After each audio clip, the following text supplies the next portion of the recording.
Gen জি অথবা generation Z. আপনি যদি সাল 1997 থেকে 2012 সালের মধ্যে জন্মগ্রহণ করে থাকেন তাহলে আপনি জেন জি এর অংশ। এটাই বাংলাদেশের প্রথম প্রজন্ম যারা কিনা বড় হয়েছে ইউটিউব, ফ্রিল্যান্সিং, অনলাইন বিজনেস এবং ফেসবুকের সাথে। তারা প্রথাগত চাকরির চেয়ে স্টার্টআপ, রিমোট জব এবং প্রযুক্তি খাতে বেশি আগ্রহী। তাদের মধ্যে মানসিক স্বাস্থ্য, লিঙ্গ সমতা এবং সামাজিক পরিবর্তন নিয়ে যথেষ্ট সচেতনতা রয়েছে, যেটার প্রভাব কিনা তাদের বাস্তব এবং অনলাইন জীবনে প্রভাব ফেলে। এখন আসি জেনারেশন ওয়াই বা মিলেনিয়ালে। তারা মূলত অধিকাংশই জেন জির বাবা মা। এই প্রজন্ম দেখেছে বাংলাদেশের মোবাইল বিপ্লব, গার্মেন্টস সেক্টরে উন্নতি এবং ডিজিটাল ব্যাংকিং এর প্রসার। তারা সরকারি চাকরি, ফ্যাক্টরি ও কর্পোরেট জগৎ থেকে শুরু করে ফ্রিল্যান্সিং বা ই কমার্সে নিজেদের মানিয়ে নিয়েছে। সাল 1981 থেকে 1996 সালে যাদের জন্ম হয়েছে তারাই মূলত জেনারেশন ওয়াই বা মিলেনিয়াল। এর আগের জেনারেশন ছিল জেনারেশন এক্স, যাদের জন্ম 1965 থেকে 1980-র মধ্যে, তারাই মূলত জেনারেশন এক্স এর অংশ।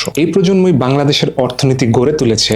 শিল্প খাতে, রাজনীতিতে এবং অবকাঠামোগত উন্নয়নে এদের যথেষ্ট ভূমিকা আছে। তারা রেডিও থেকে টেলিভিশন, টাইপরাইটার থেকে কম্পিউটার, এই পরিবর্তনগুলোর সাক্ষী। এখন প্রশ্ন হলো, জেন জির পরবর্তীতে কোন জেনারেশন আসবে? জেন জির পরে যে জেনারেশন আসবে সেটা হচ্ছে জেনারেশন আলফা, যাদের জন্ম 2013 থেকে 2025-এর মধ্যে। তারাই মূলত জেনারেশন আলফার অংশ। এরা জন্মেছে স্মার্ট বাংলাদেশে। এরা বড় হচ্ছে cashless payment, digital classroom, automation ও এআই প্রযুক্তির মধ্যে। এখন আপনি কোন জেনারেশনের অংশ সেটা কমেন্ট করে জানান।